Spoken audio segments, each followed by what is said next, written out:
asked me to do this. I'll introduce myself. I'm Mary Dundon. I'm the head of journalism at the University of Limerick, but I did work as a journalist in another life with the Irish Examiner as a political correspondent. So I know a lot of the people here today, and I have to say I want to congratulate Katie and the panel before this. That's some hard act to follow.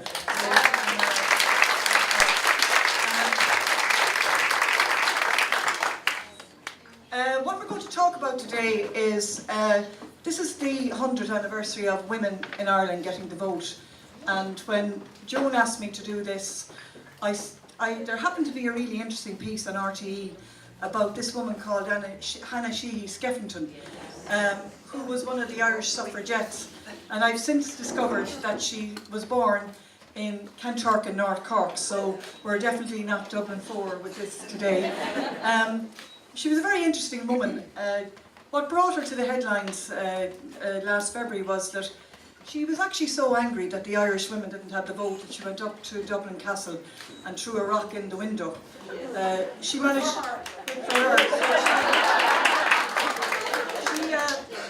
to land herself in jail a few times as well for campaigning on the suffragette movement. But I like the link that she was from Munster, and looking back then again saying, well, how far have we come since then? Have we progressed, or what has happened?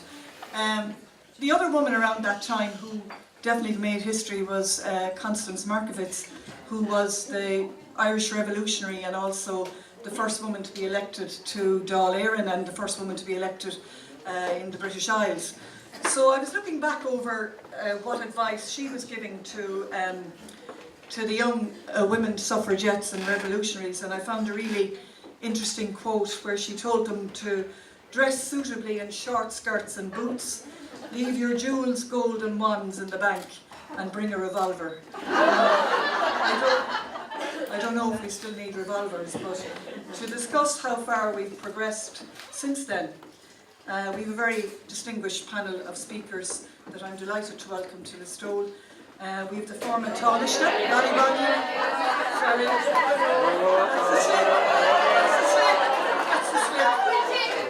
It's a slip. I'm so used to the Stole Writers' Week that I get my geography mixed up. So we've former Taoiseach and leader of the Shannon, Mary O'Rourke.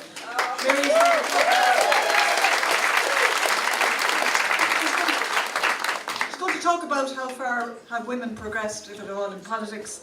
We have Independent Senator Alice Mary Higgins, who will focus on how women have secured or not secured any social or economic equality. We have one of Ireland's best known journalists and women's movement campaigner, Nell McCafferty, and Irish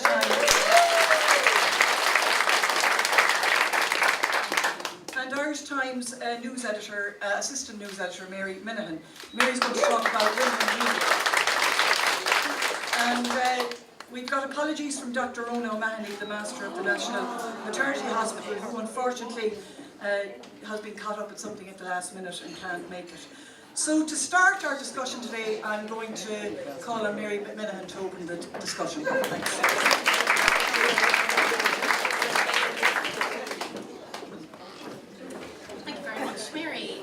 My name's Mary Minahan, a lot of Marys in this panel.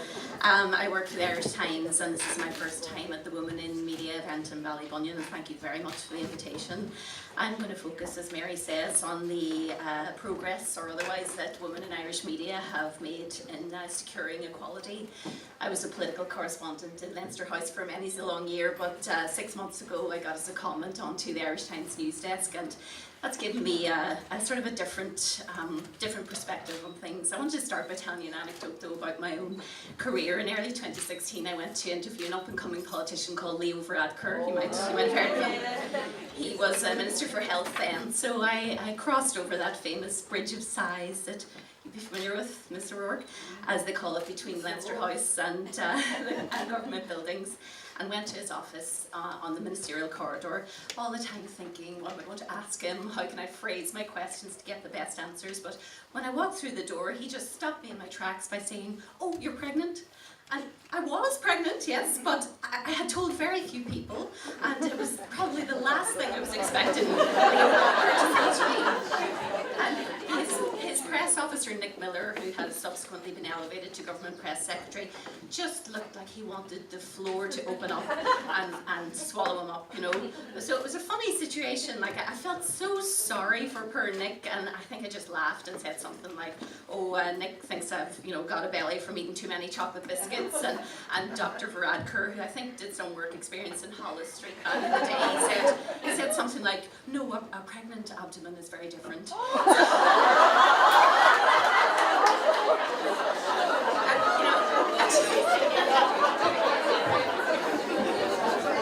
I just tell that anecdote not because I was offended or anything, I really wasn't at all, but just simply because no male reporter will ever find himself in that weird position. And, the interview went fine after that. I wouldn't be too sure about his bedside manner though if he'd continued a career in medicine.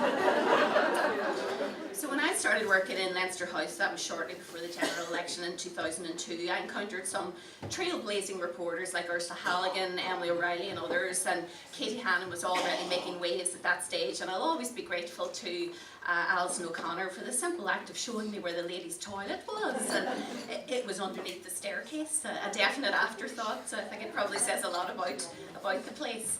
So we were working there through the heady days of the Bertie Ahern administrations, the 2008 financial crisis, the so-called democratic revolution of 2011, when the people fell out of love with Fianna Fáil, but not exactly in love with Fine Gael either, and onwards past that.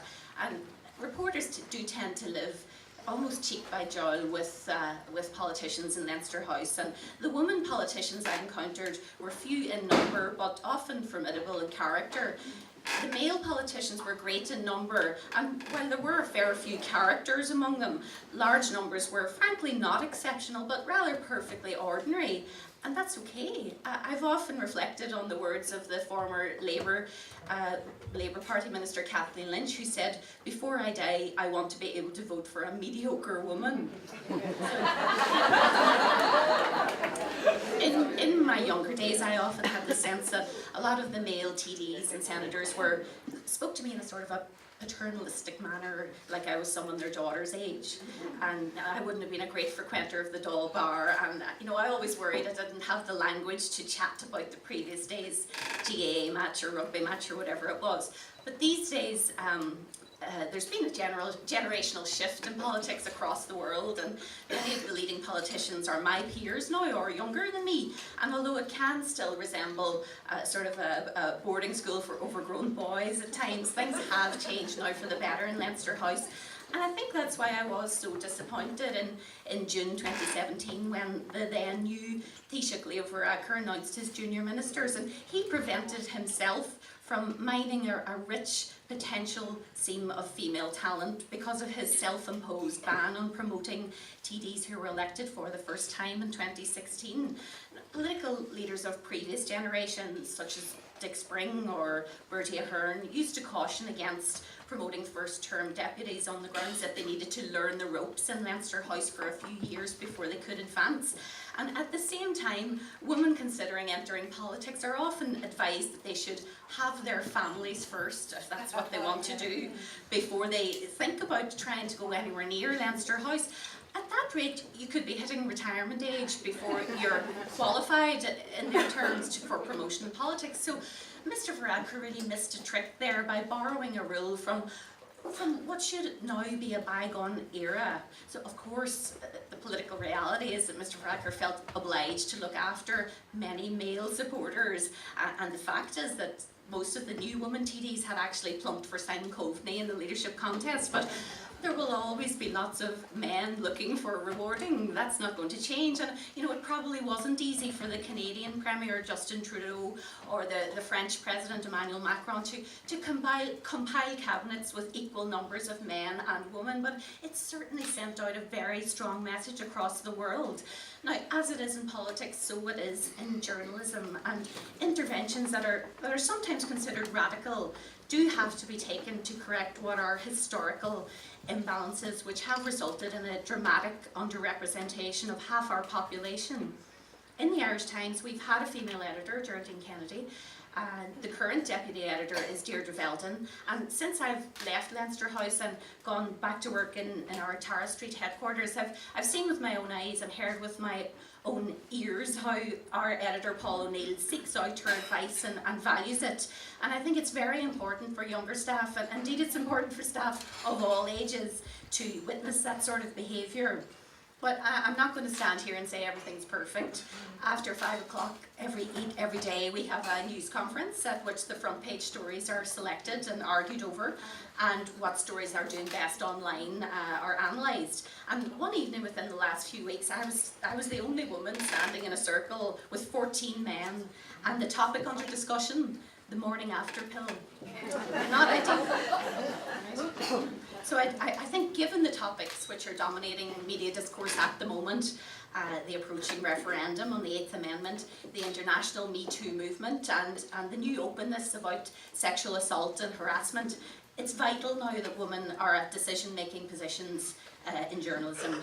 My colleagues Martina Fitzgerald and Laura Slattery have written extensively, about gender pay disparity, and in our sector now the only organisation that we have gender pay data for is in the Irish media is RTE, following Kieran Mulvey's review, which was conducted in the wake of concerns raised by employees last summer. But we really do need more transparency across our sector, and I think crucially we need to recruit powerful men to our cause, and allies can often be found in the strangest of places. Wasn't it the unlikely feminist icon Phil Hogan who was the architect of the political experiment called gender quotas?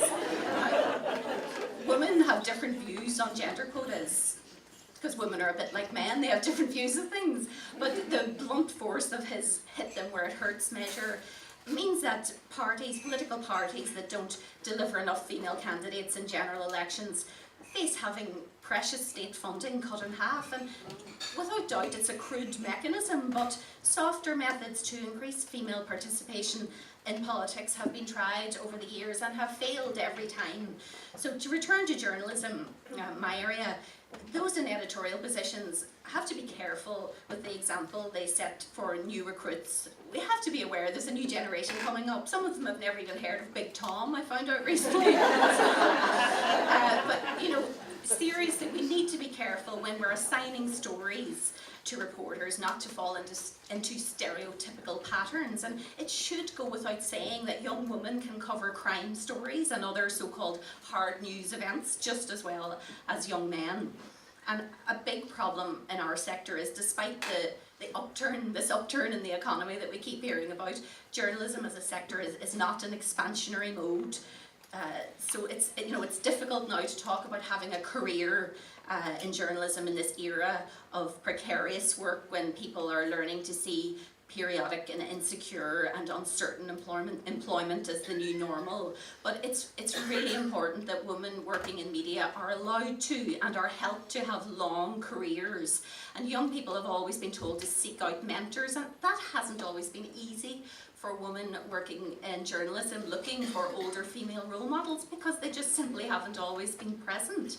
So I don't mind saying that since I've moved into an editorial role, I've sometimes found the telling people what to do part quite difficult. And I think, you know, when you transition from being a lone wolf as a political reporter is into a more of a managerial role, it's different. And I don't know whether this can be put down to what you might call cultural conditioning, but I've particularly found that difficult when the people that I'm asking to do things are men who are older than me. But we're living in a time of great change, and we're all standing on the shoulders of our sisters, and there's a brave new generation of women journalists breaking through. I suspect they will not be slow to overturn long established practices and reject intolerable attitudes which were deemed tolerable for decades, and complete the circle started by the Irish suffragettes.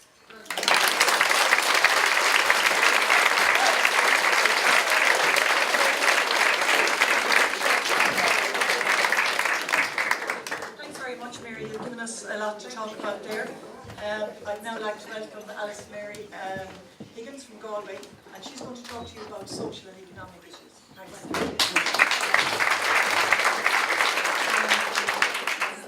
Thank you very much. It's great to be at the panel that's kind of marking and celebrating the centenary since suffrage, though of course it's not really a moment in terms of women achieving the vote. That there was decades and decades of different kinds of activism that led to it, political activism, other activism, and then, as I think you described, periods of radical activism and direct action that helped to push it over the line to make sure that some women were granted the vote in 1918. But of course, I think it's a particular testament to the Irish suffragette women that in Ireland in 1922 they were granted fully equal votes with men and women, and all those under 21. That's 6 years actually ahead of the United Kingdom. And that, I think, was a particular testament to how deeply the Irish suffragette movement were embedded, I think, really particularly in terms of Irish suffragettes, because they'd come through the lockout and others as well, really embedded in workers' rights movements, in the pacifist movements, in the movements for social justice, in health movements. These were women who were campaigning for the vote, not just because women should have the vote, but because they wanted to shape and change society and wanted to make sure that there was a social and economic equality that came afterwards. Now, the question was, would Irish suffragettes be happy with the progress to date in securing equality? And thanks to, and I think it's people who really need a shout out, who've been very strong in recent years, is thanks to a lot of the amazing new historians and women historians who are coming forward. People like Mary McAuliffe, who's a brilliant Kerry historian, I'm sure many of you, and since where we have so many women from media here, Louise Ryan, who has a brilliant book that's out at the moment called The Irish Citizen Newspaper and the Suffragette Movement, which is very interesting and worth reading. But thanks to them, we don't just have to speculate as to how Irish women felt, how the Irish suffragettes felt about the new state, because we have some quite, in some cases, quite damning quotes from them as to how they felt the state had fulfilled that equality. So, in the 1930s, when so many of the women who had campaigned for suffrage were in fact campaigning against the 1937 Constitution, because they called it a sinister and retrogressive proposal, we had people like Helena Maloney, who's a brilliant suffragette and campaigner, and of course part of 1916, who said, despite winning the vote, Irish women retained their inferior status, lower pay for equal work, exclusion from juries and branches of the civil service, and their slum dwellings and crowded, cold and unsanitary schools. Hannah Sheehy Skeffington, who we heard about, a pacifist who was also able to break windows when that was necessary, when she was writing to Esther Roper, the partner of Eva Gore Booth in the 30s, she said, "Here we are rapidly becoming a Catholic statelet under Rome's grip, censorship and the like, with a very narrow provincial outlook, and as plus a self-satisfied smugness, really essentially conservative and church-bound, anti-feminist bourgeois and the rest." So this was 20 years after winning the vote, and they were very able to kind of critique. And in the decades since then, we have made progress on lots of those issues they identified, and a lot of that progress has been due to the other women, amazing women who were on the panel, who have pushed on many of these issues and pushed them forward.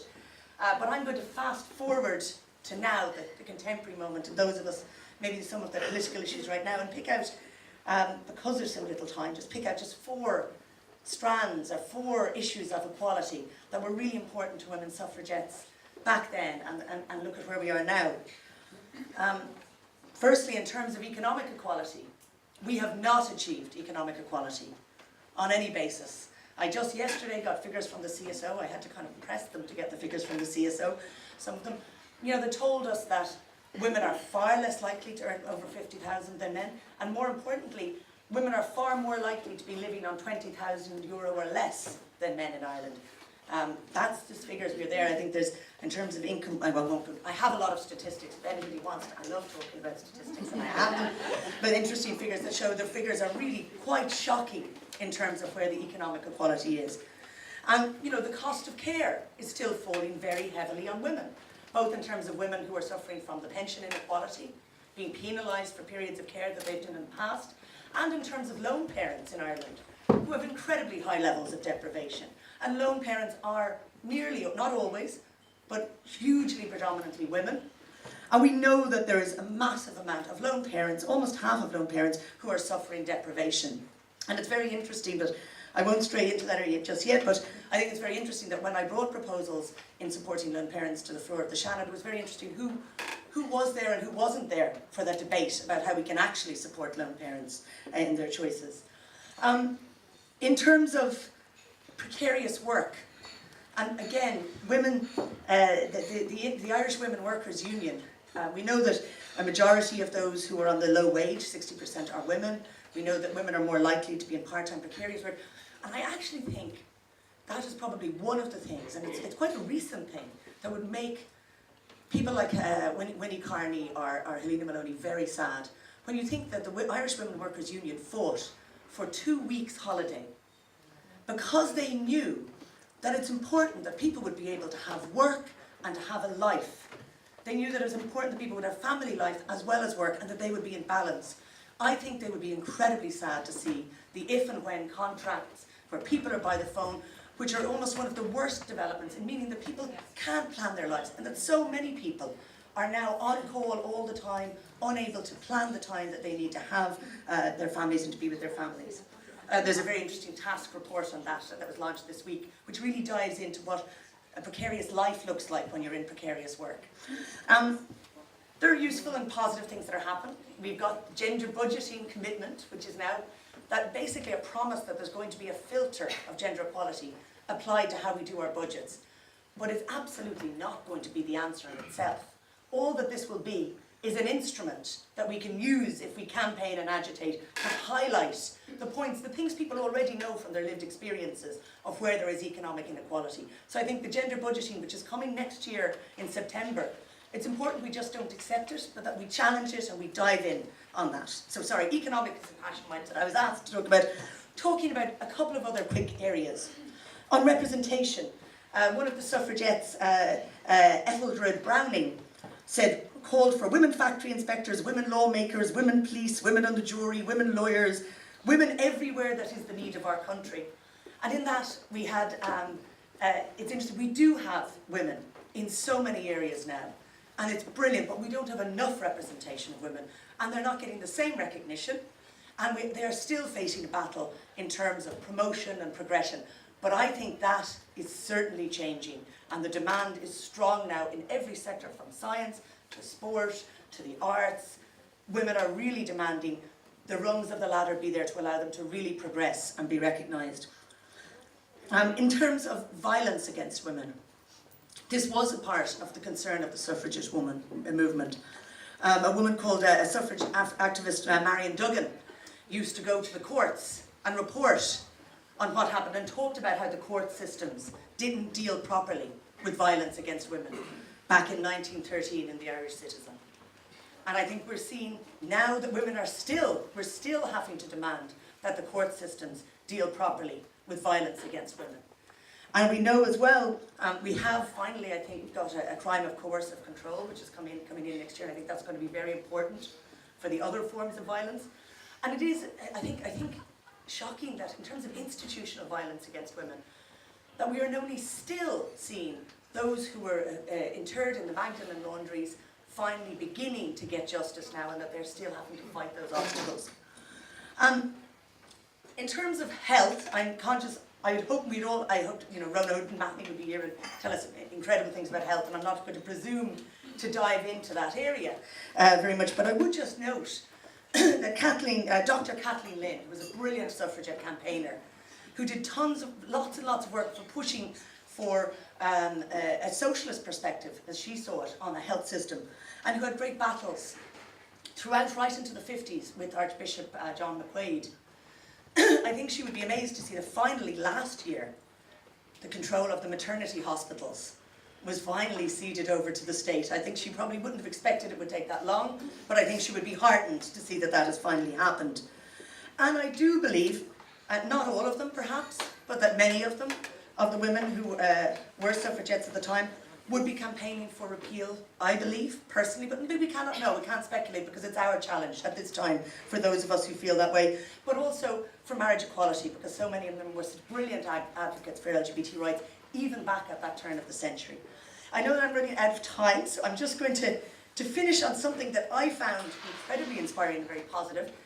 Just last Monday, we hosted, and part of the Vocal 100 committee in the Oireachtas, and we're celebrating the centenary, and we had transition year students from all across Ireland who came and who spoke about whether they believed equality for women had been achieved.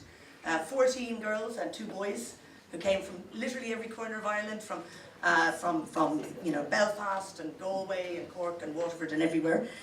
And it's interesting, none of them believed that equality had been achieved, but they were not cynical and they weren't complacent. They were committed and passionate and enthusiastic about how equality might be achieved. I remember one of them who said a very striking thing. She said that this is a celebration, but it's still a struggle. But I do think that struggle is becoming a sea change at the moment. I think that we're seeing patriarchal systems. People are not just looking to participate, but they're looking to change systems, and they're under pressure in all kinds of ways. And there is a backlash, but I think we can handle that backlash. I think, lastly to finish, I think the suffragettes of 100 years ago, they might not be happy with the progress we've made, but I think they would be enthusiastic about the moment we are at and at the opportunities that are there now. And I think that they would be absolutely joining all of us in the fray. So thank you very much.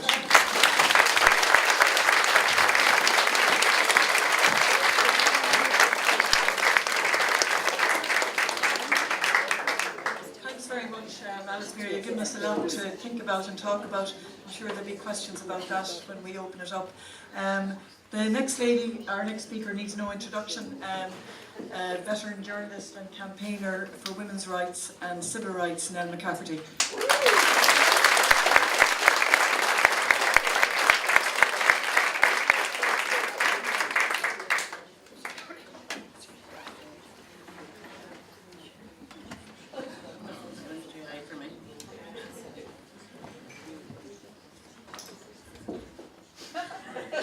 Testing. Veteran means,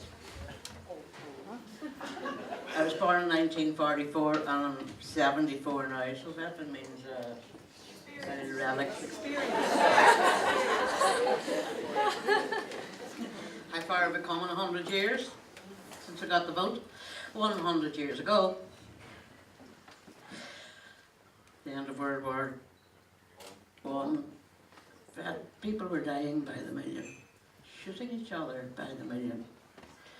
That has changed to a small extent now. They don't have to shoot women anymore in wars. What they do is rape become the new weapon of violence in wars. So they just rape women, especially if they come from another tribe, and that way the woman is meant to be isolated forever. In the Magdalene home version of whatever's happening in Yemen and whatever. How far have we come from those millions dying in 2018? No, 1918. I start with a small anecdote.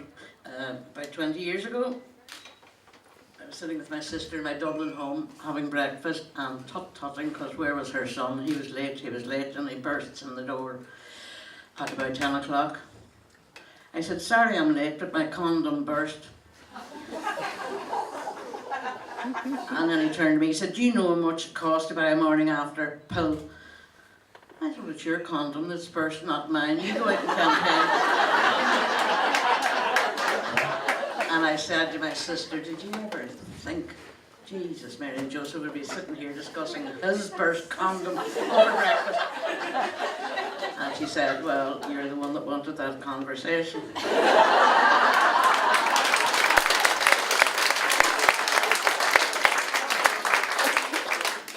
Here I stand now thinking there is no conversation these days about abortion. I've been trying to make up my mind on abortion. Is it the killing of a human being? Is it the ending of potential life? And I was unable to answer the question. I talked to myself a lot and then I realised it's not that I'm unable, I am unwilling to face some of the facts about abortion. I've just been reading a chapter in a book by Una Mullally, Repeal the Ninth, in which in two of those chapters the contributing woman discussed non-surgical abortions, whereby you lie on a trolley with your feet in a stirrup and they put a spatula or something up your vagina and into your womb. and they scraped the contents of the womb.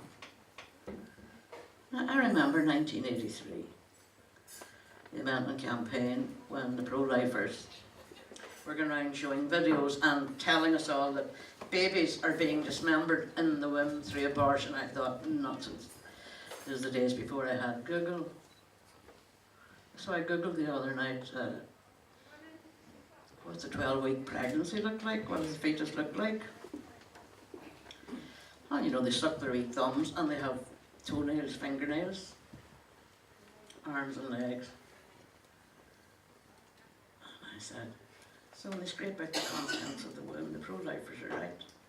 Out come the wee arms and the legs and dismembered. I thought, oh God, is this what I am advocating?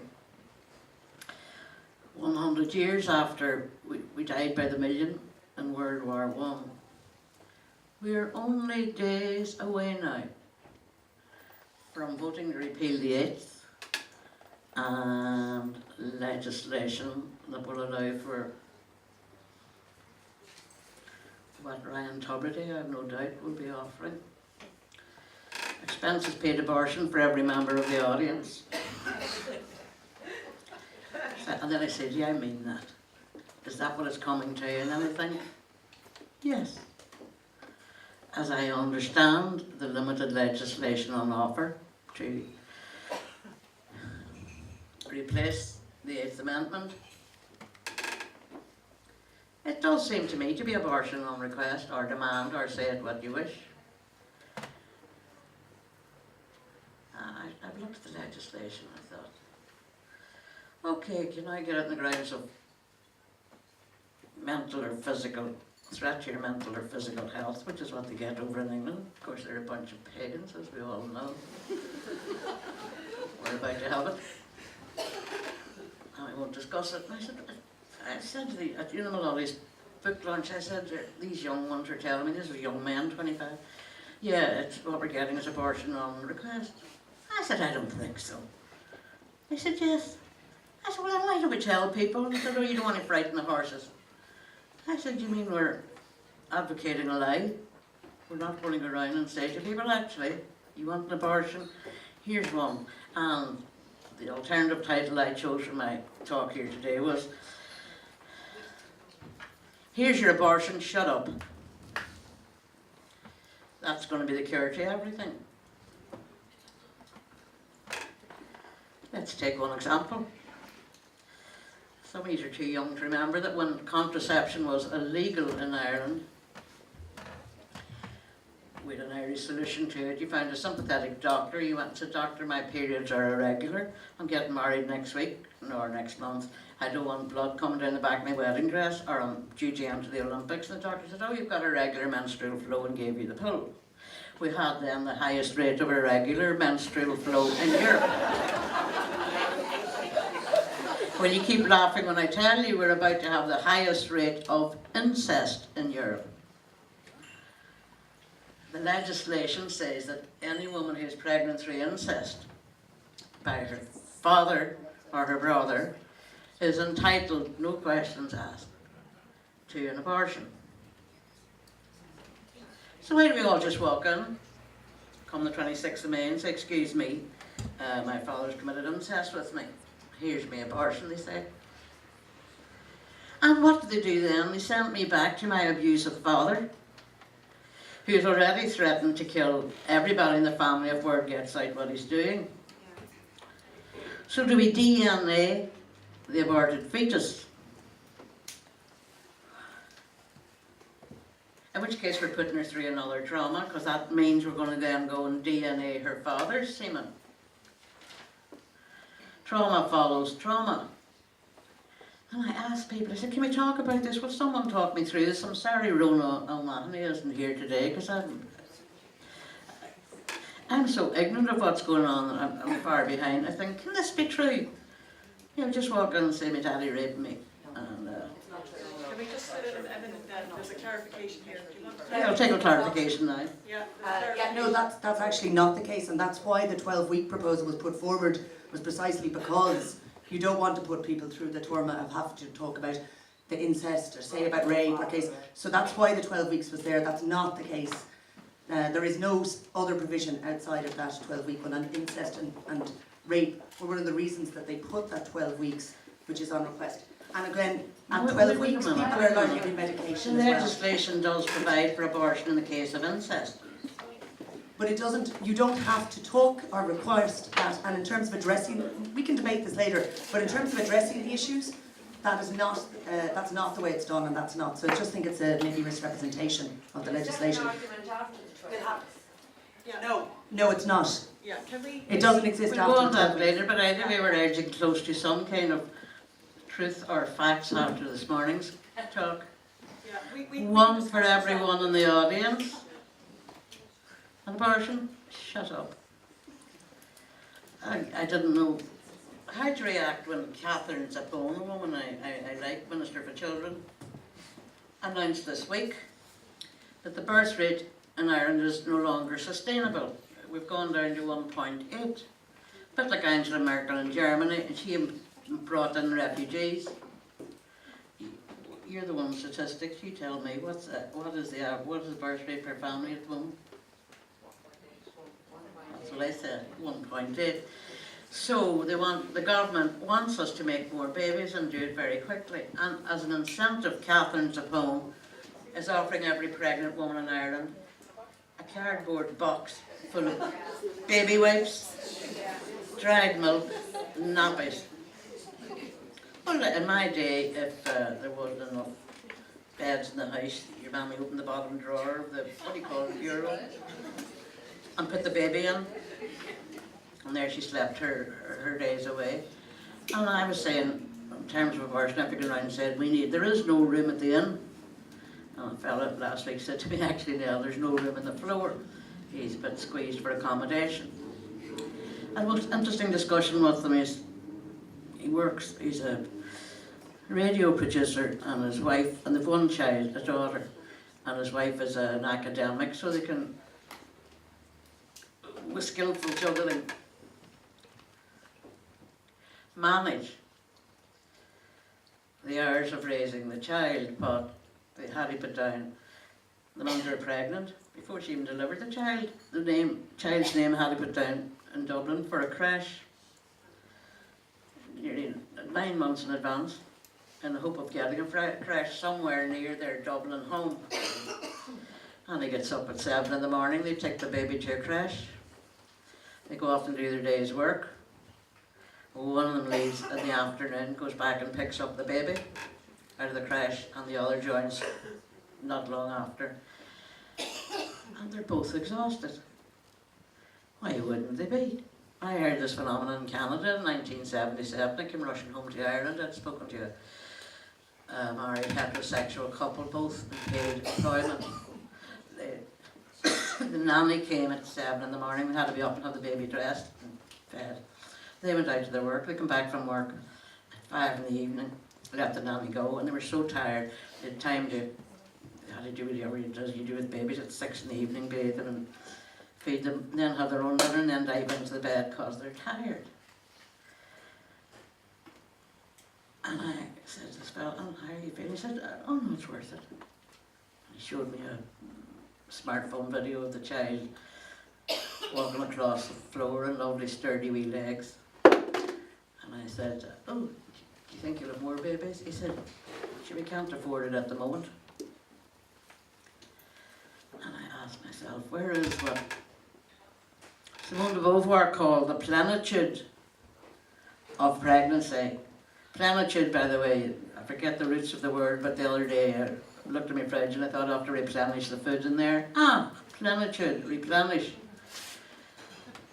Where are the women today celebrating pregnancy? My mother had 6 children, 7 births. 6 children, 1 child died unbaptised after birth. There wasn't time to get the priest, and then she had 1 miscarriage. My generation is the generation which had the last of the full-time mothers. I'm sure I was too young and ignorant to question the tooth fairy and how she was doing. You wake up in the morning, my daddy, and there's clean knickers in the drawer. He comes home from his work, there's dinner on the table. Sure, I thought it was great. Every time I open the front door, walk in, there's my mammy looking after me. God, it was great. I never did say, Mommy, did you ever, when you were pregnant, say, oh Jesus, Mary and Joseph, here we go again. I do know that she kept a passport, an application for an American passport up the stairs in her bedroom. When she was 17, all her brothers, many of them had emigrated. When she was 17, her mother died in childbirth, leaving my mother, then 17, to raise 3 children. My Aunt Nell, aged 3, Jim and John, 3, 5 and 7. So from the age of 17, my mother was a full-time mother. But I assumed. So she must have been a happy mother, because I was one happy daughter. And there's times that she seemed happy. But I don't know, I was so ignorant. I am aware, and this is what upsets me. Apart from the wonderful Miriam O'Callaghan, who celebrates being pregnant and having a child. I know, Miriam, that you can afford to have a nanny or a babysitter, but even so, I mean, you've 8. Oh Jesus, does a woman get tired? All those children roaming around the place. I had forgotten about how when you come home on a winter's evening, my mammy had a range. There was a dive as the night grew on to get sitting in front of the range, and if you were too late, you were sitting at the back of the kitchen. You were freezing. Was I completely blind? Did my mammy, well, she had to settle for the way things were then. She's a woman, she's married, she has babies. The worst thing about dying be that tomorrow or in a year's time or 2 years' time is unsatisfied curiosity. I never did ask my mother.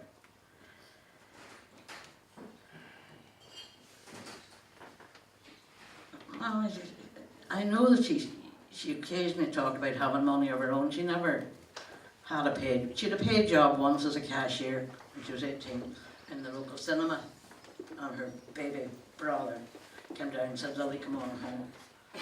So she got 1 week's wages in her whole life, 1 week's paid work, and she went home to raise the children. But there was no abortion available then. God, we hadn't even thought of it. When I think of it, I was a founder member of the women's movement. We drew up 6 demands. The first one was contraception, to end with a fennel called the nightmare of unremitting pregnancy. We didn't ask for divorce, it wouldn't occur to us. We were diagnosed Catholics really without even realising it. If you make your bed, you lie in it. We didn't occur to us to look for divorce. And then in 1983, the Society for Protection of the Unborn Children arrived in the Dáil and said abortion's coming in through the back door. They were partly upset by Mary Robinson having secured some legalisation of contraception through the McGee case. And Cherry Hawley and Gareth Fitzgerald said, oh yes, we must eliminate any possibility of abortion. And Frank Kluski told them to go take a running jump.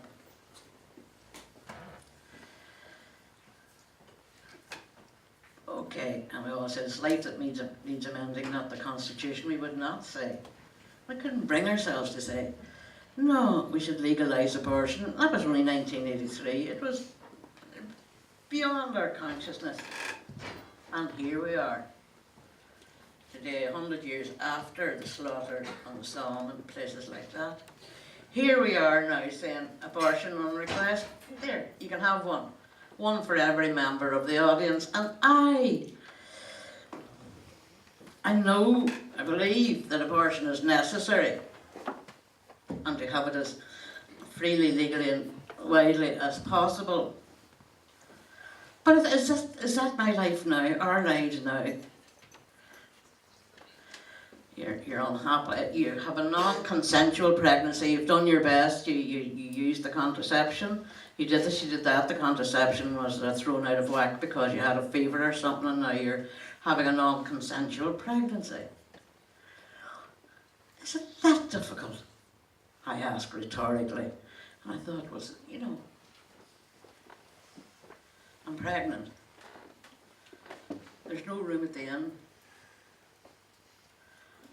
And the government's offering me a cardboard box. Who's going to celebrate? I sometimes wish, Mary McCallaghan, and this is unfair on you, you became the ambassador for motherhood and you talked about it or talked us through it.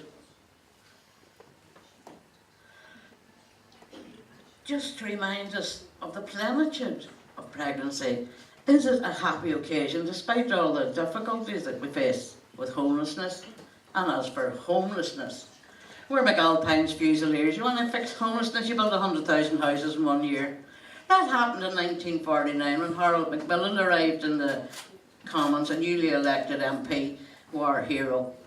His first day in the House of Commons, Winston Churchill said, I'm going to make you Minister for Housing.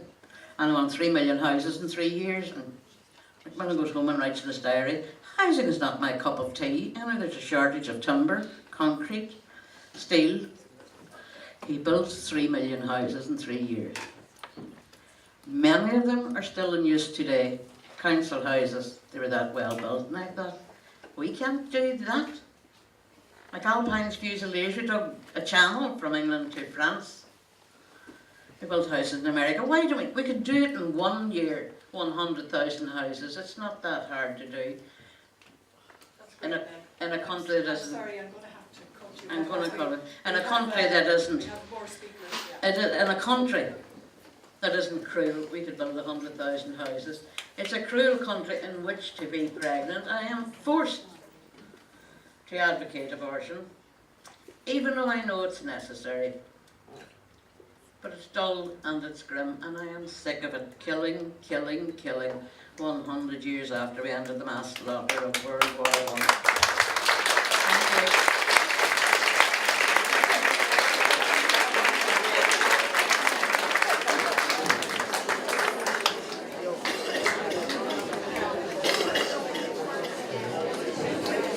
Thanks very much, Nell. Our final speaker needs no introduction. Former Taoiseach Mary O'Rourke. Please give her a warm welcome.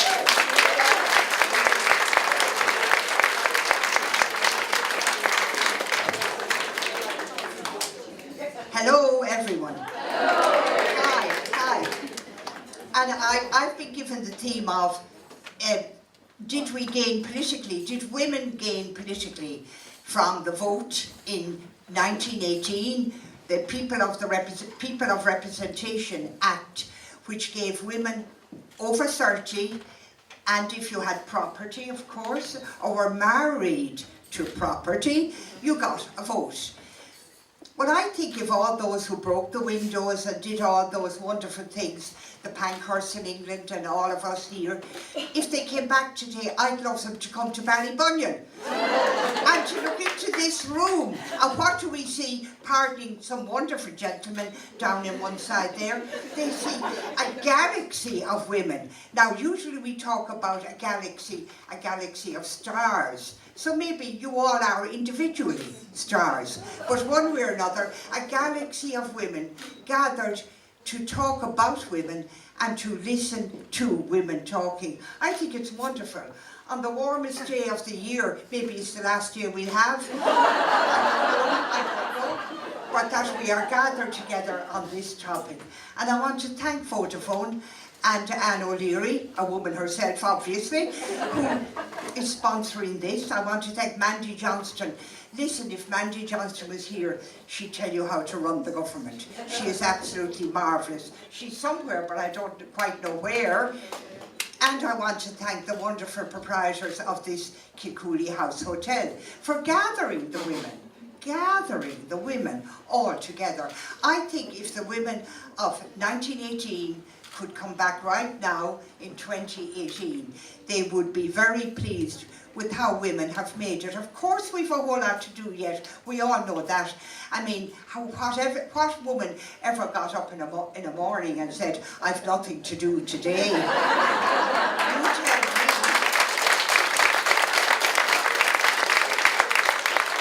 We always have things to do up here in our heads or hands or whatever, but I think we have achieved a lot.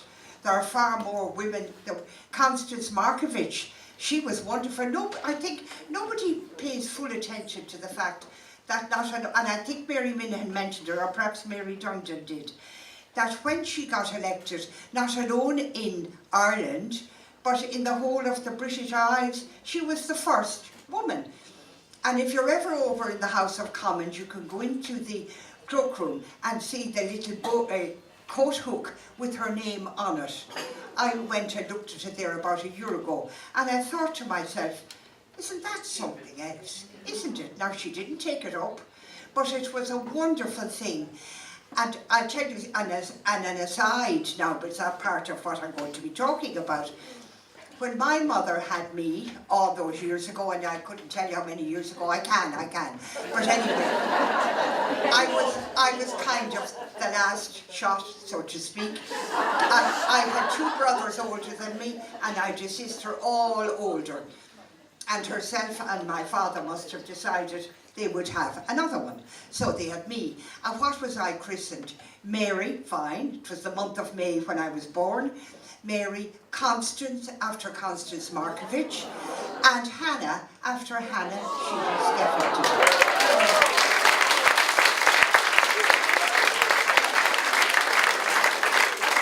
So we're in Gather today. My name is Mary Constance Hannah. Now you can imagine in primary school the embarrassment, you know, when they'd be taking lists for this and lists for that, and the nun would read out, and Mary Constance Hannah Lenihan. I would climb under the desk. I was so embarrassed. But it just shows you, I mean, my mother was from County Sligo, from her father, that would be my grandfather that side.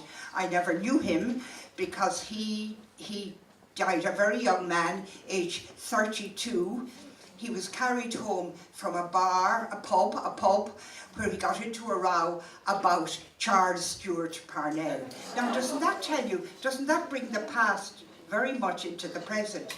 And he was carried home almost dead on the door of the pub to my grandmother in County Sligo. And she had 5 children, and she had a child in her tummy. And she reared those 6 children on her own. Lord George's social welfare hadn't become all over the world or all over Ireland. She reared her family, and she always said, there were 2 boys and 4 girls, and she always said, the girls have to have an education. The boys will figure out. Wasn't she marvellous? Yes, she was. And so my mother got a scholarship from the Ursuline in Sligo to UCG, where she met my father, who had equally got a scholarship from County Clare. And they fell in love and got married. Now that's all the background, if you like, to me. But my mother was from a very strong Republican family. Her house, her mother's house, my grandmother's house, was known as a safe house. A safe house for Republicans on the run. It was during the time of, first of all, the War of Independence, of course, and then the Civil War. And my grandmother's house was a safe house. And instead of minding her 6 children and rearing them, she provided bed, board and lodging for anyone on the run. And I always loved to hear about her, because I thought, wasn't she some woman in her day to do all of that? And then years later, she lived on and reared her lovely family. And years later, this is a funny little story, this one now. I'll go back to the theme, I will.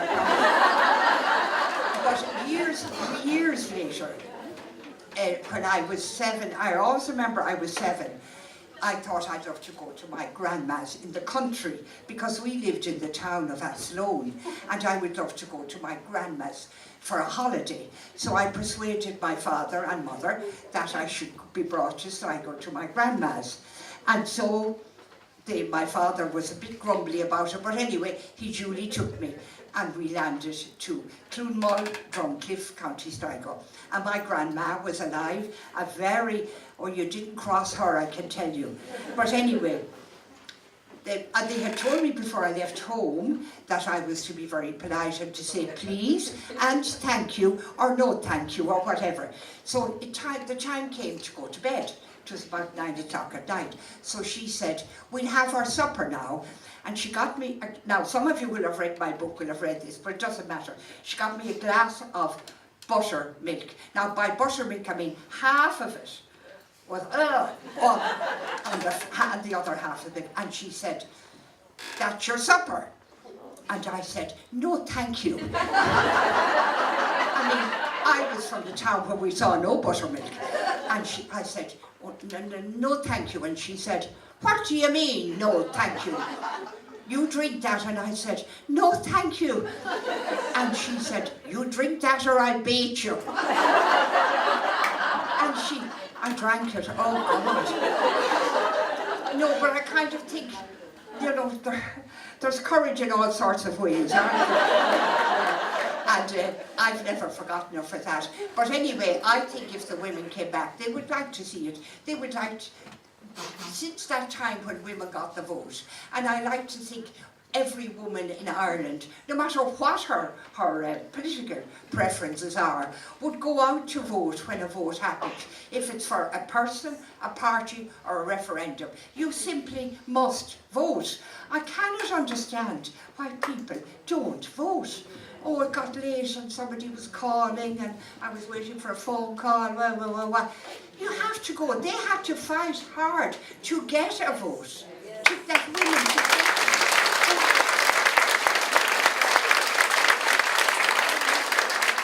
there is no excuse. You just go to vote. If you hate the person in your own area, you can move about among the parties. It doesn't matter anymore. Anymore, you can vote for one party or another party and you can move about. You don't have to be dogmatic about it. But I think women have become ministers in various governments and I think they've done very well. Remember Maura Gilligan Quinn? She decriminalised homosexuality. Now it's not said enough. It's not brought up enough, but she did that. We all in our various ways, Frances Fitzgerald as Justice, she's not there now, but I'm sure her day will come again. I was in education for 5 years, and I brought in the Lewis, and every time I see a Lewis in Dublin, I say, woohoo!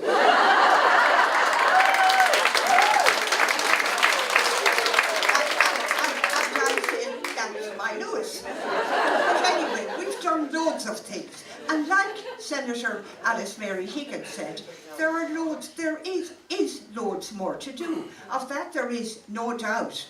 We have so many things to fight for and to fight with and to ensure that we get them.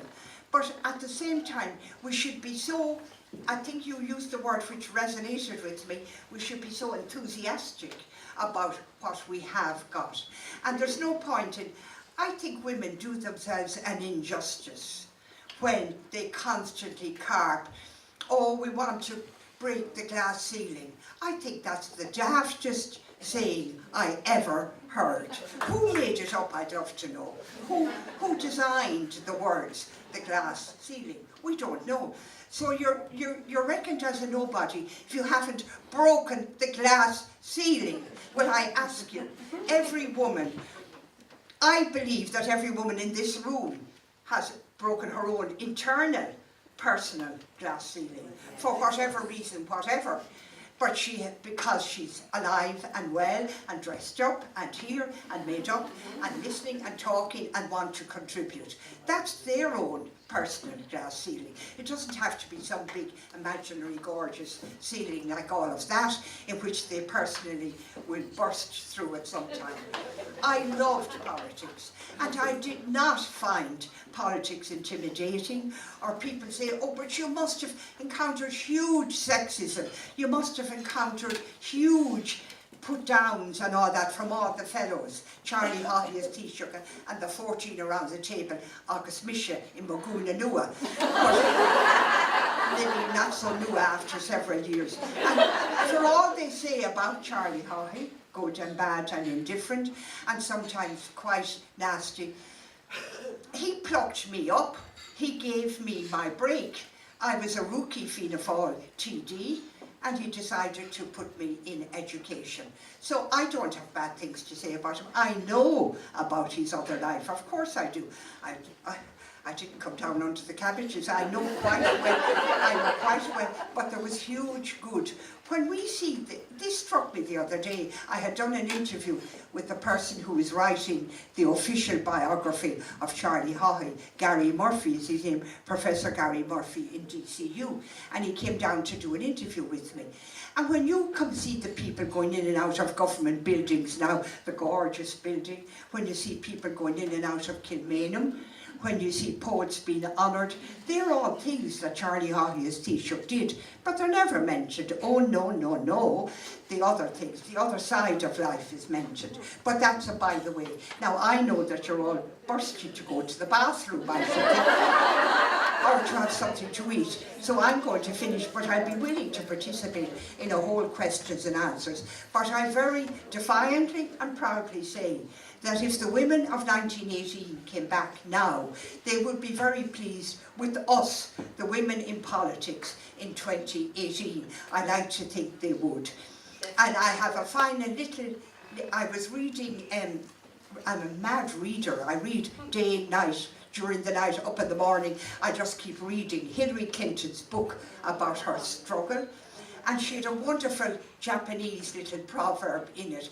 And you know the Japanese are wonderful for giving us kind of pithy sentences. And they said, I thought this one was very good, and she has adopted it.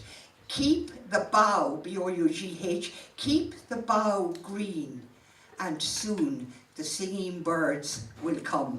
Isn't that gorgeous? Yeah. Thank you.